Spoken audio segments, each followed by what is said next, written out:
Hey guys, welcome to Chronicles of a Chef. Today's episode is a little different. We're not diving into a freezer. We're going to dive into a fridge. Let's see how this goes. I'm out here in Pittsburgh right now visiting, and let's see what fun things we can get into. Okay. Ooh, yummy leftovers.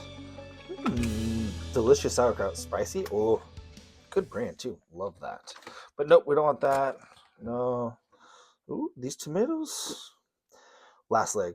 We can use these. Let's see what. Oh, what is this? What is this? This looks like Brussels sprouts that can be used ASAP. All right, so I got our Brussels sprouts and tomatoes. I think we're gonna head down to the Strip District, fun little shopping place, fun little markets and things like that, and see what delicious dish we can create. Let's go.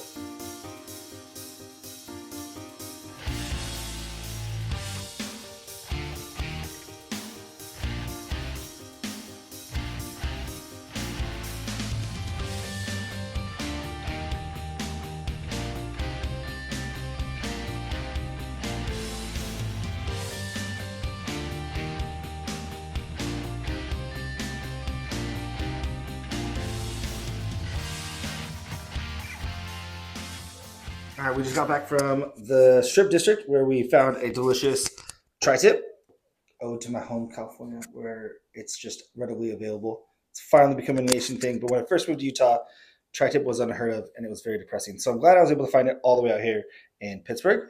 We got some rosemary, we got some extra shallots, some pears, which will be an interesting thing. We got some pimento peppers because all of a sudden I'm on this pimento kick.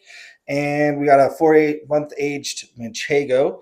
I think we're gonna do kind of like a roasted, crispy Brussels sprout and pear thing to go with some polenta, a red wine sauce, mustard. I think we just need to get cooking.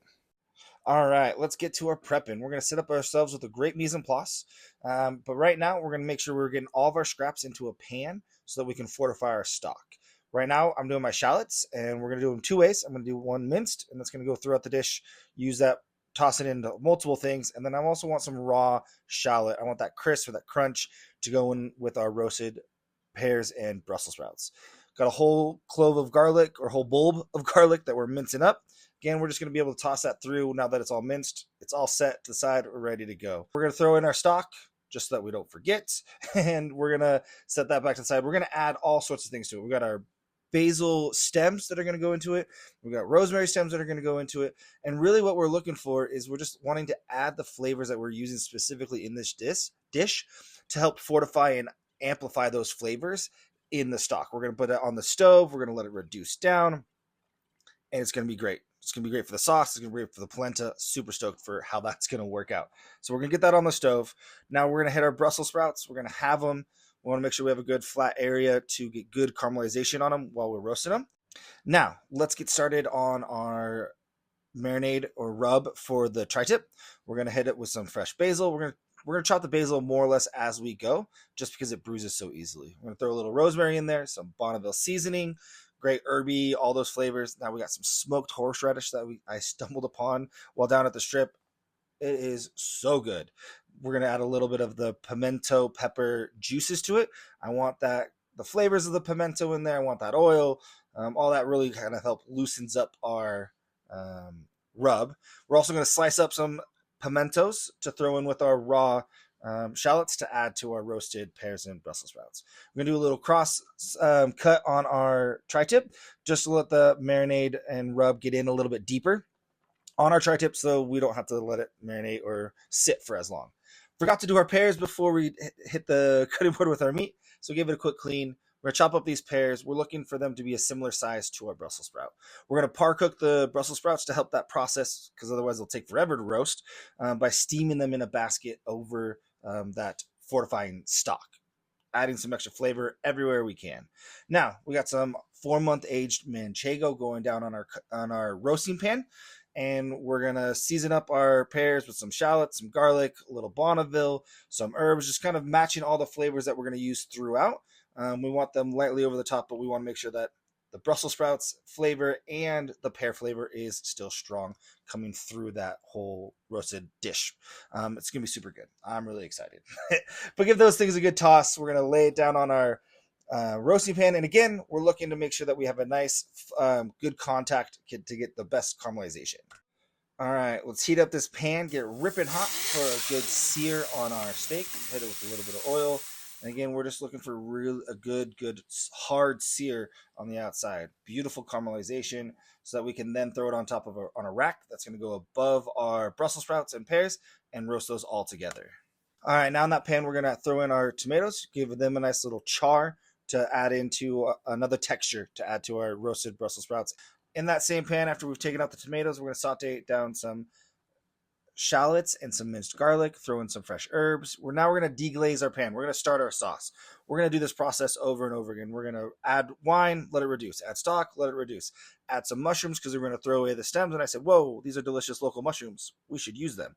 So add an extra depth of flavor. And we're just going to let that reduce down and thicken and all those fun things before we give it a good strain and put it back into a shallow pot rather than a saute pan. Pull out our steak. It's looking beautiful. We're going to let it rest. We're going to let we're going to roast off our pears and Brussels sprouts a little bit more. And then we're going to add some butter to our sauce. Now we're looking to get a nice glossy flavor. We're starting to really worry about the acidity and balancing all the flavors as we've let it reduce as far as we're really going to let it reduce.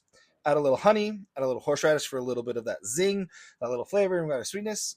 And now onto our polenta. It's instant polenta, so it should go pretty fast. But we took all that stock that was reduced down, I strained it out, and then we added our polenta straight to it. And then I added water to it as we went to get to the consistency that I wanted. As it's cooking, add a little butter, add our peppered goat cheese to give the polenta a rich, creamy, and tang, and a little bit of spice from the black pepper, some herbs. Going to give it a taste. I want a little more sweetness. I want to bring out the sweetness of the polenta, its natural polenta sweetness, as well as a little bit of honey to go with the goat cheese. Balance it all. It's going to be great. I decided to use the liquid that was just hanging out as the raw shallots and everything kind of macerated with the tomatoes, and added that to it and folded that into our polenta. Now, we got some basil to get ourselves ready for plating.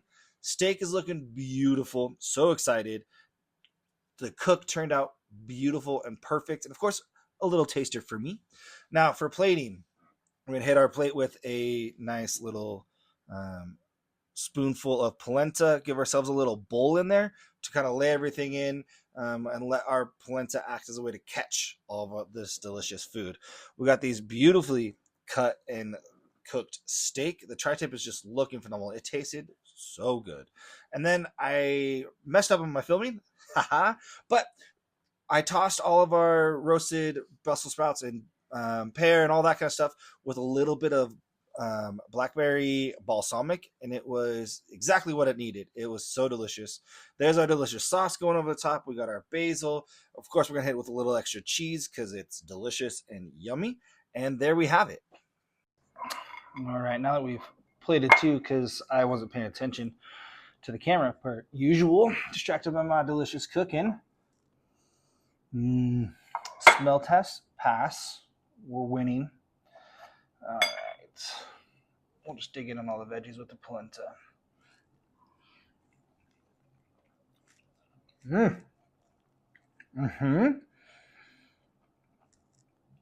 was a little nervous about the polenta because it was quick polenta. And so I was nervous it was going to be a little gritty. And when trying it by itself, it felt gritty. But with everything else, it works out. But the pepperiness in there, the tang, a little bit of sweet, goes great with the Bonneville seasoning on the veggies and the pears. The goat cheese is obviously phenomenal.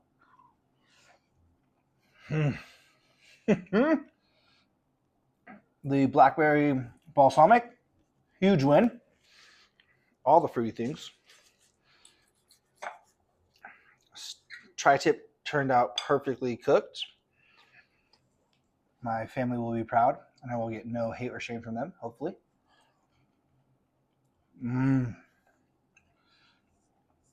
Yes. The little bit of horseradish, there's heat from it, but it's not overpowering anything.